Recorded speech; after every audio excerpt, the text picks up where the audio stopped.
Casar ou permanecer solteiro? O que é melhor? Se você quer saber um pouquinho mais acerca deste assunto, vem comigo. Meu nome é Tiago e esse é o Pão em Casa.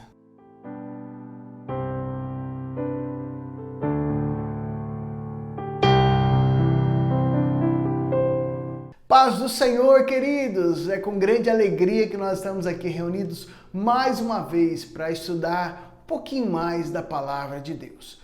Hoje nós estaremos estudando o capítulo de número 7, do versículo 1 até o 16, da primeira carta de Paulo aos Coríntios, cujo tema central é o casamento, né? Fala acerca também um pouco do celibato.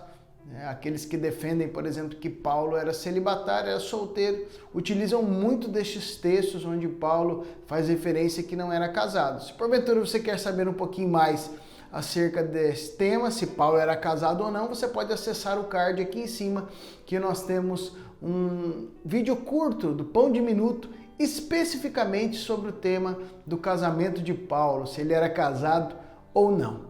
Mas o que importa é que Paulo aqui ele está tratando acerca destes assuntos matrimoniais, por ser uma área em que os coríntios passavam grandes lutas e tinham grandes desafios.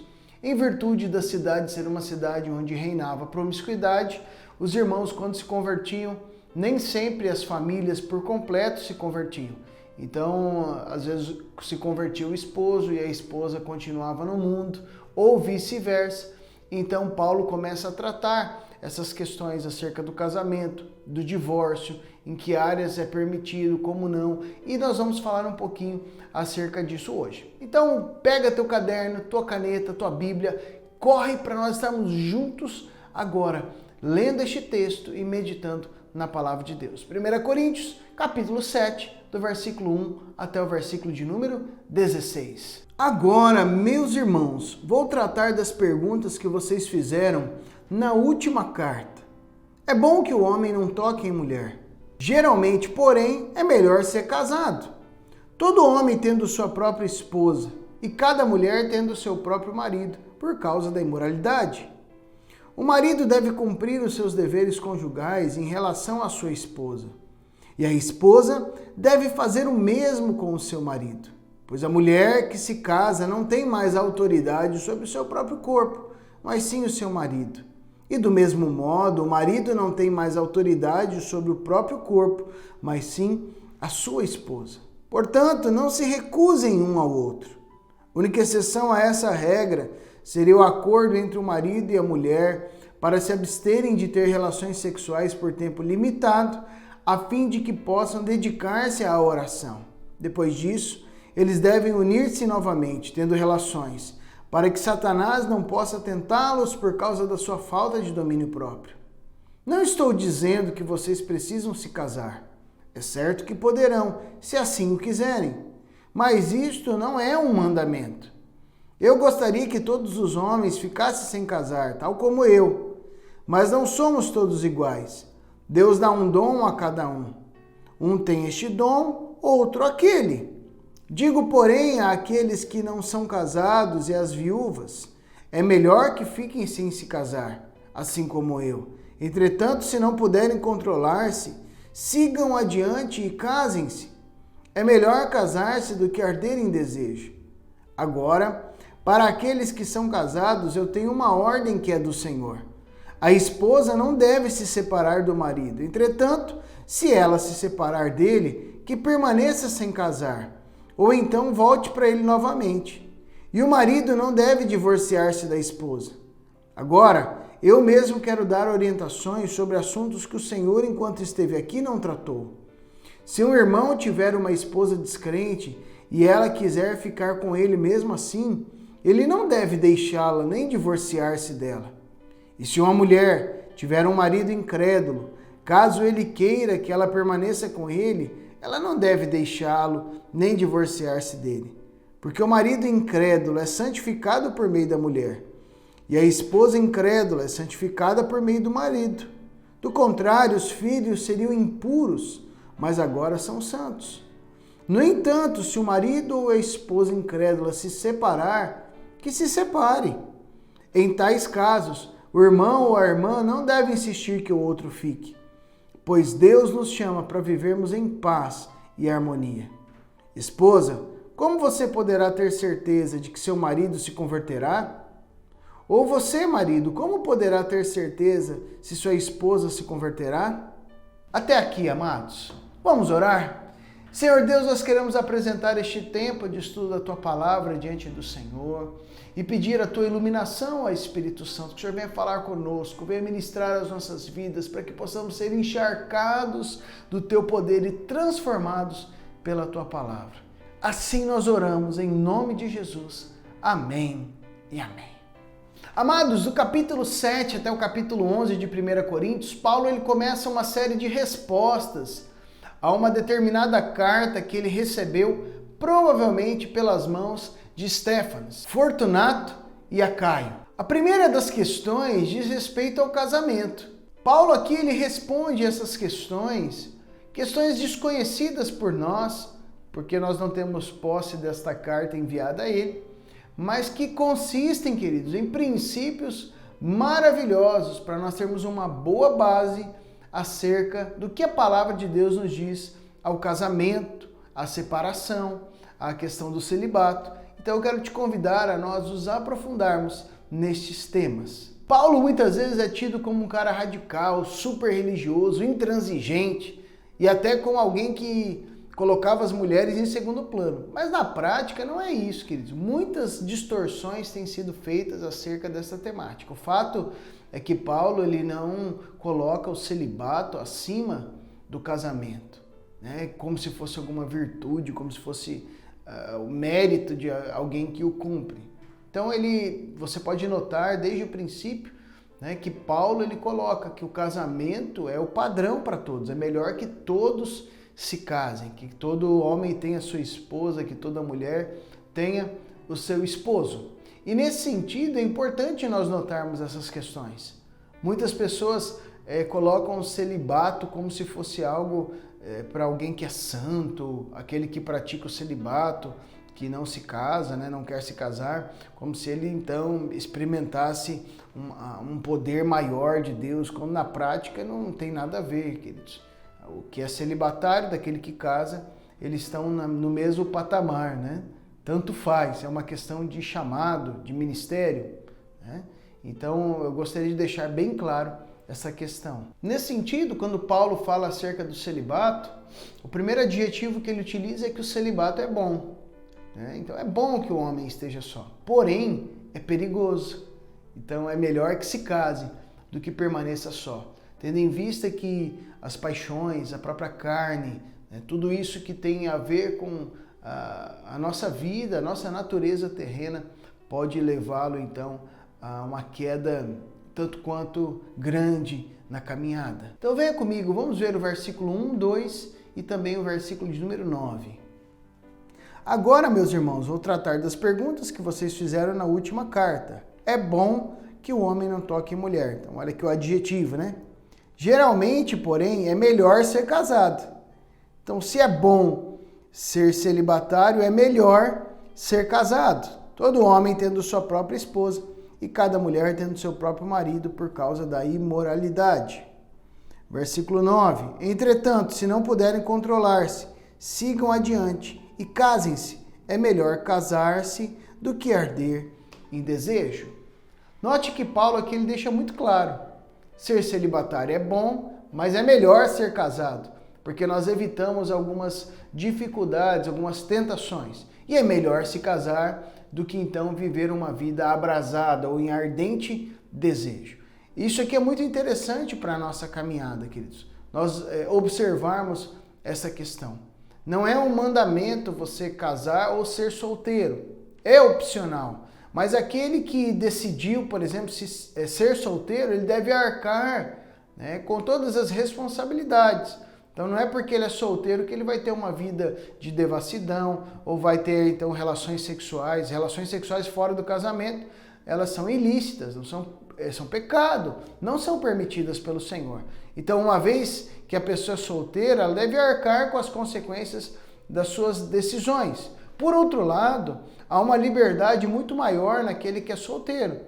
tanto ministerial, que é o caso aqui momentâneo, por exemplo, de Paulo, é uma questão muito grande. Ele pode ter essa liberdade de horários, de responsabilidades, enquanto que aquele está casado, ele tem as suas responsabilidades com a esposa, com os filhos, no que diz respeito, por exemplo, à figura pastoral ou do homem como sacerdote da casa. Então, por exemplo, eu sou casado, eu tenho minhas responsabilidades com a minha esposa, eu preciso dedicar tempo, investir tempo na minha esposa, preciso investir tempo nos meus filhos, na minha casa. E no que diz respeito àquele que é celibatário, ele não tem essas responsabilidades com o seu lar, constituindo uma liberdade de tempo um pouco maior.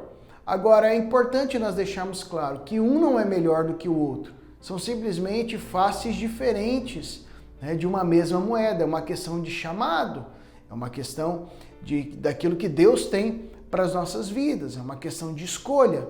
E cada qual tem as suas consequências positivas e suas consequências negativas no sentido de desafios, né, para a sua caminhada. Do versículo 3 ao 5, Paulo ele começa a trabalhar algumas questões muito interessantes acerca da interdependência no casamento. Vamos ler juntos?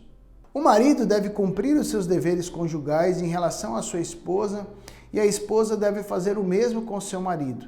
Pois a mulher que se casa não tem mais autoridade sobre o seu próprio corpo, mas sim o seu marido. E do mesmo modo o marido não tem mais autoridade sobre o próprio corpo, mas sim sua esposa. Portanto, não se recusem um ao outro. A única exceção a essa regra seria o acordo entre o marido e a mulher para se absterem de ter relações sexuais por tempo limitado, a fim de que possam dedicar-se à oração. Depois disso, eles devem unir-se novamente, tendo relações, para que Satanás não possa tentá-los por causa da sua falta de domínio próprio. Olhando de uma maneira simples e direta, queridos, pode parecer que Paulo está resumindo o relacionamento conjugal a questões de sexualidade. O fato é que Paulo ele não está fazendo isso. A questão aqui é que os desafios enviados nessa carta oculta, que nós não conhecemos, enviada de Corinto a Paulo, trazem questionamentos. E provavelmente, tendo em vista as respostas, são questionamentos de cunho sexual, né, acerca do matrimônio. Mas é importante nós colocarmos alguns pingos nos is aqui, no que diz respeito a esses 3 versículos.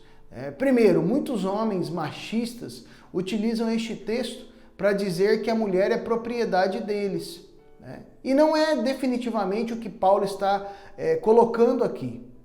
Na prática, queridos, o que Paulo está declarando é que existe uma relação de interdependência, uma relação de interdependência mútua entre o casal. Era isso que Paulo estava querendo mostrar aqui à igreja, que o casamento fala dessa vivência, deste relacionamento, quando ele declara que o corpo da mulher, né, não é mais a autoridade sobre ele, é do marido, e a autoridade sobre o corpo do marido é da mulher, ele não está falando acerca de propriedade, mas o que Paulo está tentando dizer é acerca dessa mutualidade, esta relação onde ambos entendem que precisam um do outro.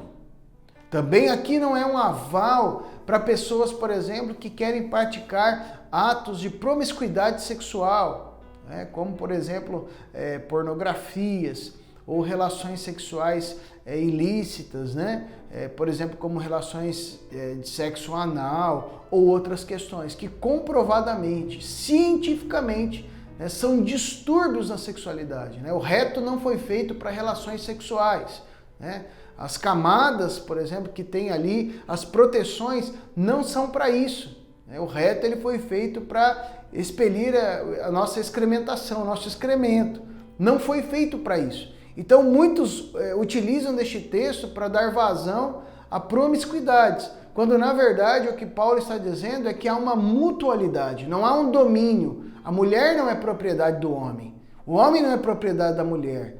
Quando ele fala dos corpos é justamente, olha, vocês devem viver essa vida comum do lar, viver com respeito, caminhando uns junto com os outros, né? Entendendo que o teu corpo, a autoridade é do teu esposo, ou seja, não use o teu corpo para manipular, né? Da mesma forma, né, estava dizendo, olha, não use do sexo para ser uma moeda de troca. Se você me der aquilo que eu quero, então nós teremos sexo, senão não teremos. Paulo está dizendo que isso não deve acontecer no meio cristão.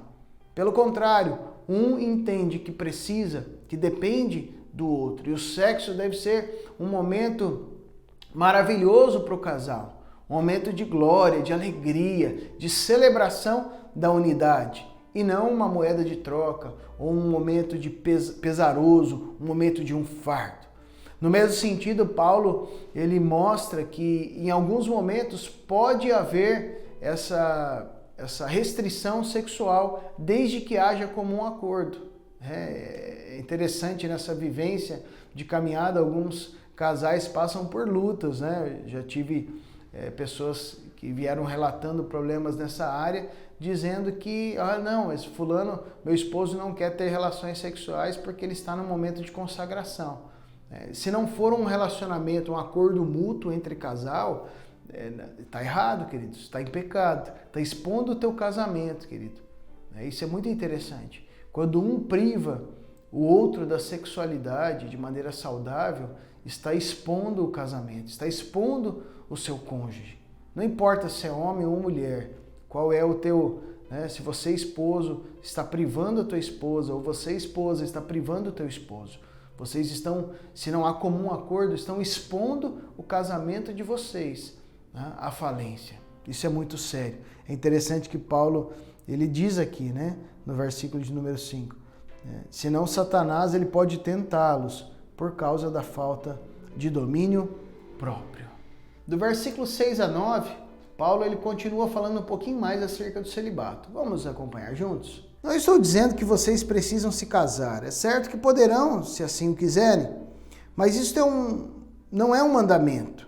Eu gostaria que todos os homens ficassem sem se casar, tal como eu. Mas não somos todos iguais. Deus dá um dom a cada um. Um tem este dom, o outro aquele. Digo, porém, àqueles que não são casados e às viúvas, é melhor que fiquem sem se casar, assim como eu. Entretanto, se não puderem controlar-se, sigam adiante e casem-se.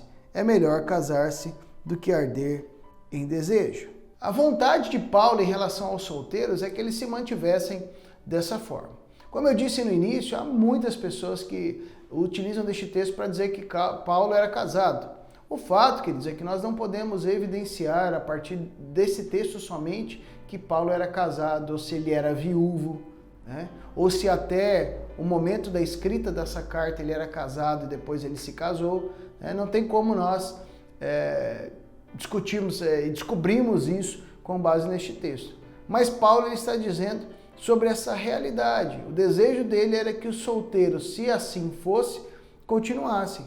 Mas ele entende que é um dom, é um chamado, não é simplesmente uma escolha ou um desejo. Eu gostaria de ser assim. Não, é um dom. Ele diz que se a pessoa, então, começar a arder em desejo, é melhor que se case. Nos deixando aqui uma brecha para declarar que aquele que é celibatário, então, de certa forma, ele é privado dos seus desejos, Ele não tem ele não sente tanto essa vontade de cunho sexual. Então, ele é uma pessoa mais tranquila no que diz respeito a esses desafios e tentações carnais. Agora, então, a partir do versículo 10 até o 16, que é o nosso último versículo de hoje, Paulo lhe traz aqui orientações preciosas acerca do casamento. É uma temática um tanto quanto delicada, porque nós vemos pessoas religiosos, de diversas denominações, defendendo o casamento até a morte. Então, você deve se casar e ponto final. E nisso, muitas mulheres sofrem abusos, violência, aguentam traições e questões terríveis dentro do casamento, se sentindo escravizadas por causa desta mentalidade. E Paulo trabalha esta temática de uma maneira muito simples, clara e objetiva. Eu quero te convidar então a ler comigo do versículo 10 até o versículo de número 16. Agora, para aqueles que são casados, eu tenho uma ordem que é do Senhor. A esposa não deve se separar do marido. Entretanto, se ela se separar dele, que permaneça sem se casar. Ou então volte para ele novamente. E o marido não deve divorciar-se da esposa. Agora, eu mesmo quero dar orientações sobre assuntos que o Senhor, enquanto esteve aqui, não tratou. Se o irmão tiver uma esposa descrente e ela quiser ficar com ele mesmo assim, ele não deve deixá-la nem divorciar-se dela. E se uma mulher tiver um marido incrédulo, caso ele queira que ela permaneça com ele, ela não deve deixá-lo nem divorciar-se dele, porque o marido incrédulo é santificado por meio da mulher, e a esposa incrédula é santificada por meio do marido. Do contrário, os filhos seriam impuros, mas agora são santos. No entanto, se o marido ou a esposa incrédula se separar, que se separe. Em tais casos, o irmão ou a irmã não deve insistir que o outro fique, pois Deus nos chama para vivermos em paz e harmonia. Esposa, como você poderá ter certeza de que seu marido se converterá? Ou você, marido, como você poderá ter certeza se sua esposa se converterá? Aqui, certamente, queridos, haviam pessoas em Corinto que acreditavam plenamente que, pelo fato de se converterem e o cônjuge não, poderiam se desfazer automaticamente do casamento, o que não é uma verdade. Agora é importante deixar claro que Paulo nos traz dicas aqui, princípios maravilhosos para a nossa vida. O primeiro deles, querido, é justamente tirar este peso. Ao mesmo tempo que o casamento é uma aliança, é uma responsabilidade, Paulo também tira o peso, querido, acerca da separação, não tornando a separação como algo banal. Eu não estou aqui pregando, queridos, a favor da separação de qualquer forma, não, vamos nos separar mesmo, jamais. Mas Paulo também tira o peso, queridos, de pessoas que porventura, pelas suas motivações, por questões de traição, por questões de violência física, por questões religiosas, como ele deixa claro aqui, acabaram se separando. Paulo deixa muito claro que há situações que acontecem e bola para frente, vamos caminhar. Paulo ele elenca algumas questões bem interessantes. Ele coloca, por exemplo, que não é bom que se separe, mas se separar, se acontecer a separação, ele não deixa claro aqui quais são os motivos. Mas se a mulher acabar se separando, fique sozinha então. Paulo ele deixa claro, porque certamente haviam pessoas que separavam com um, casava com o outro, separava com um, casava com o outro. Uma outra orientação que Paulo deixa, você se converteu, o seu cônjuge não, então não é um motivo para você já se separar. Se o cônjuge ele deseja permanecer com você, então que permaneça. Aqui ele abre um precedente para separação no caso de, por exemplo, o marido se converte, a esposa não, e a esposa não quer continuar com ele por causa da visão da palavra que ele tem. Daí Paulo ele fala, olha, se no frigir dos ovos acontecer isso, então que se separe, que Deus abençoe e vai na paz. E vice-versa. A esposa se converte, o marido incrédulo, ele não quer se converter, ele não quer ter uma experiência com o Senhor, não quer permanecer casado com ela e ele deseja a separação. Então Paulo orienta que assim seja feito para que possa haver paz e harmonia. Isso aqui é muito interessante, queridos. Volto a dizer, eu não estou aqui fazendo uma ministração a favor do divórcio, mas muitas mulheres passam por lutas terríveis, querido, de acusação dentro da caminhada cristã pelo fato de serem divorciadas. Ou vou além, há muitas mulheres que sentem um fardo muito grande, carregam um peso de culpa, de acusação por serem divorciadas. Quando na verdade, querido, minha irmã, se você se divorciou, já foi. Deixa Deus continuar escrevendo a tua história. Às vezes foi até um livramento, minha irmã. Às vezes era um homem violento, ou um homem que estava caminhando debaixo de traição, que não quis dar seguimento no casamento, ou que vivia uma realidade longe do Senhor. Caminha livre, minha irmã. Caminhe livre, meu irmão. Em nome de Jesus. Talvez tenha irmãos que carregam um peso sobre a sua vida. Querido, se você se enquadra dentro dessas questões apresentadas hoje aqui, fique livre, fique na paz do Senhor. Entende? O Senhor, Ele quer o casamento, mas o casamento para que seja algo saudável, querido, algo maravilhoso na tua vida. É interessante que há uma afirmação de Paulo aqui nos últimos versículos, que ele diz: como você pode ter certeza que o teu cônjuge vai se converter? Não tem como ter certeza, queridos. Então, se há uma disposição do cônjuge em permanecer casado, permaneça. Não use da tua vivência religiosa como pretexto para se separar. Então, se tanto o homem quanto a mulher, eles desejam permanecer casados, permaneça.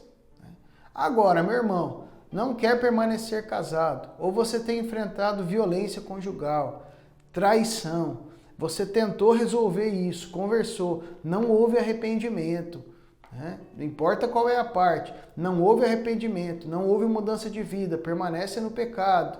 Meu irmão, minha irmã, dá um Deus te abençoe e caminhe em novidade de vida. Caminhe para um novo tempo daquilo que Deus tem para a tua história. É interessante, portanto, que a orientação de Paulo é, primeiro, não se separem.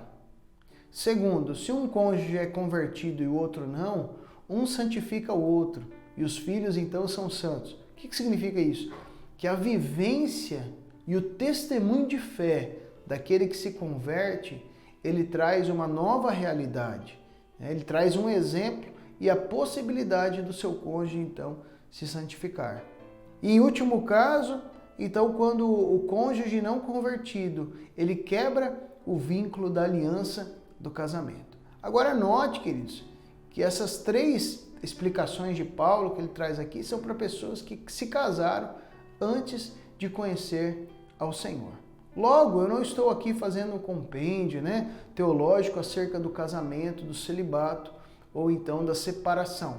Nós estamos aqui estudando versículo por versículo este texto. Existem muitos outros fatores e muitas outras questões que eu poderia abordar somente sobre o casamento e separação. Provavelmente no futuro nós traremos algum pão de minuto acerca do casamento e da separação, do divórcio, qual a visão que nós temos bíblica acerca disso. Por isso que hoje nós vamos nos limitar a falar sobre aquilo que o texto tem apresentado. E Paulo ele abrange essas três orientações para aqueles que se casaram antes então de ter uma experiência com Cristo. Quais são as verdades, então, que nós podemos destacar deste texto de hoje? A primeira delas é que Deus proíbe a poligamia. Ele deixa muito claro que cada homem seja marido da sua mulher e cada mulher tenha o seu homem.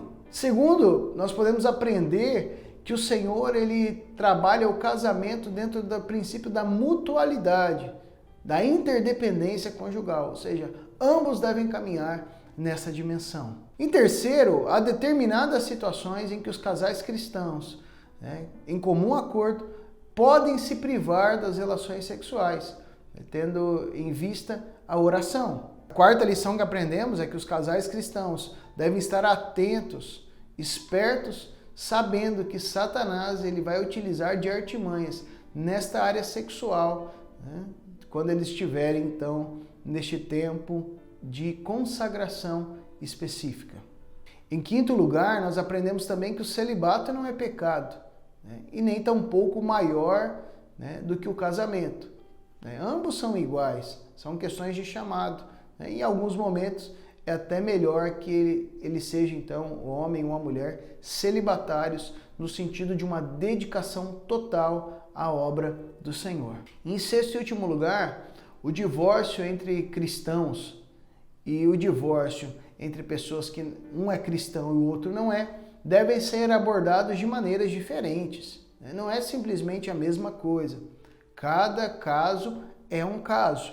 Então a questão do divórcio, queridos, na caminhada, ela deve ser analisada minuciosamente, de acordo com cada circunstância, pela liderança, pelo próprio casal, Deve ser algo muito ponderado. Não é uma regra para tudo e para todos. Tem que ser uma questão muito bem trabalhada em cada caso. Ou seja, Deus olha sobre óticas distintas o divórcio. Cada caso de divórcio, Deus ele está olhando de uma forma específica, segundo a individualidade de cada pessoa. E hoje eu quero te chamar à oração. Talvez você passe por lutas no casamento, talvez você, mulher, carrega um peso terrível sobre a tua vida, talvez você, divorciado, eu não sei, talvez uma dessas áreas ministradas hoje ministrou o teu coração. Eu quero orar pela tua vida, orar junto com você nesse instante. Senhor Deus, eu quero apresentar a vida deste irmão, desta irmã, na tua presença, Senhor. Há lutas, Pai, que têm afligido esses irmãos, há situações que têm tirado a paz, há lutas no casamento, há interrogações. Eu te peço, Espírito Santo, que o Senhor dê a direção, que o Senhor esteja mostrando todas as coisas, Senhor. Tu sabes que nós não tratamos, ó Deus, o casamento e o divórcio como sendo algo comum, mas sim, Senhor, há circunstâncias em que precisa acontecer. E eu te peço que o Senhor esteja direcionando este irmão, esta irmã, para que diante da tua paz eles possam tomar tais atitudes. Talvez há irmãs e há irmãos que já se separaram e carregam um fardo, um peso de acusação. Às vezes são tratados de formas diferentes. Espírito Santo de Deus, traz cura, traz a tranquilidade do Senhor nos corações, para que eles possam continuar caminhando de uma maneira vitoriosa na tua presença. Continua direcionando a tua igreja, continua ministrando o teu povo. Assim nós oramos, em nome de Jesus. Amém e amém. Querido, se você perdeu algum dos nossos episódios aqui sobre o estudo da carta de Paulo aos Coríntios, acesse no card aqui em cima, né, que você vai poder se atualizar então com as outras temáticas. Como eu citei no início, nós temos também o Pão de Minuto, que é uma ministração rápida e objetiva sobre curiosidades bíblicas, assuntos bíblicos, polêmicos, para edificar o teu coração. Eu quero também te convidar, se você ainda não é inscrito, a se inscrever no canal, a deixar o seu like, a sua curtida e compartilhar com o máximo de pessoas. No mais, fique na paz e na graça do Senhor Jesus.